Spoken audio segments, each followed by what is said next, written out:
ഗോപിക്ക് ഷോപ്പിംഗ് ഒട്ടും ഇഷ്ടമില്ലാത്തൊരു വ്യക്തിയാണ്, എസ്പെഷ്യലി ക്ലോത്ത്സ് ഷോപ്പ് ചെയ്യാനാണ്. അപ്പോൾ ഈ അടുത്തായിട്ട് ഞാൻ കുറച്ചായിട്ട് ഇപ്പോൾ സ്ത്രീകളുടെ വസ്ത്രങ്ങളിലേക്കും കോൺസെൻട്രേറ്റ് ചെയ്ത് തുടങ്ങി. കാരണം ഇയാള് സ്റ്റോപ്പ് ചെയ്യൂല, അവിടെ വന്നിട്ട് എന്താ വെച്ചാൽ സെലക്ട് ചെയ്തോളൂ, ഞാനിടാ ആ ലൈനാ. പക്ഷെ ഒരു ഹോം ഡെക്കോറോ അല്ലെങ്കിൽ ക്രിസ്മസ് ട്രീ ഒക്കെ ഷോപ്പ് ചെയ്യുകയാണെന്ന് പറഞ്ഞു കഴിഞ്ഞാൽ ഭയങ്കര എനർജിയാണ്.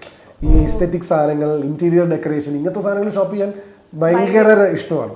അപ്പൊ ഈ രണ്ട് സ്വഭാവം ഉള്ള ഒരു വ്യക്തിയുടെ കൂടിയാണ് ഞാൻ ജീവിക്കുന്നത്. അതുകൊണ്ട് ഷോപ്പിങ്ങിന് പലപ്പോഴും ഞാൻ പോകുന്നത് ഗോപിയുടെ ഷോപ്പിംഗ് അല്ലെങ്കിൽ അങ്ങനത്തെ സംഭവങ്ങളും കൂടി ഇപ്പൊ ഇടയ്ക്ക് ഉണ്ടാവാറുണ്ട്.